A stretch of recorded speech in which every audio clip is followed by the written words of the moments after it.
In this video, we'll review what is money. Money is a medium of exchange that is used to purchase goods and services.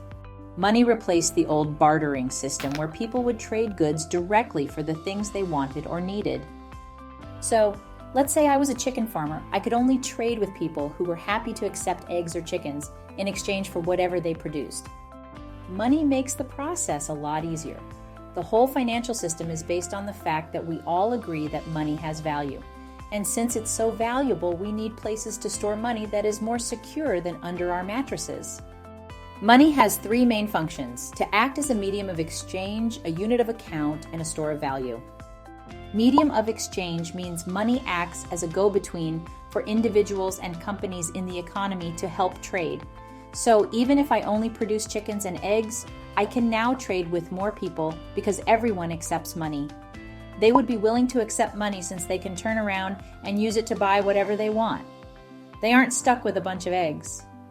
Unit of account is the measurement of the value of goods and services.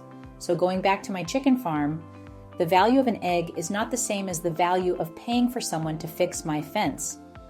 They both fluctuate in value depending on many factors, including how difficult it is to reproduce or find an alternative. The value of the repairman's time and materials need to be compared against the value of my eggs. What is the value of fixing my fence and eggs? That can be a difficult question to answer.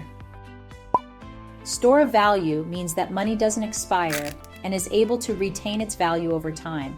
My chickens and their eggs, on the other hand, could die, go bad, or get lost. So if I relied on my livestock to store my wealth, it would be very insecure.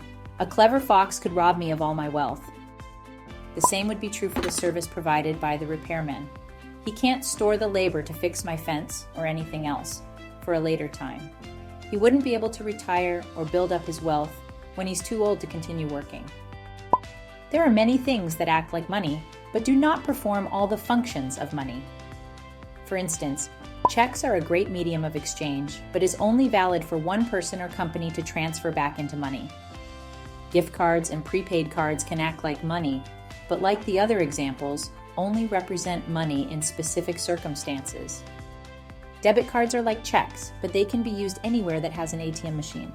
Neither debit cards nor checks are a store of value or a unit of account. Money has evolved a lot over time. In the past, people used commodities like seashells, salt, spices, gold and silver, and even diamonds as a medium of exchange. By the 1700s, when banking became common, most economies mostly used paper banknotes, which represented gold or silver deposits at the bank. But by the 1970s, paper currency stopped being based on precious metals entirely. Partly, so the size of the economy would not be tied to how much metal could be mined in a year. In summary, for something to be considered money, it has to be a medium of exchange, a unit of account, and a store of value. So even though there are a lot of new innovations in the financial sector, like cryptocurrencies and other digital assets, since they don't perform all these functions, they are not actually money. Thanks for watching.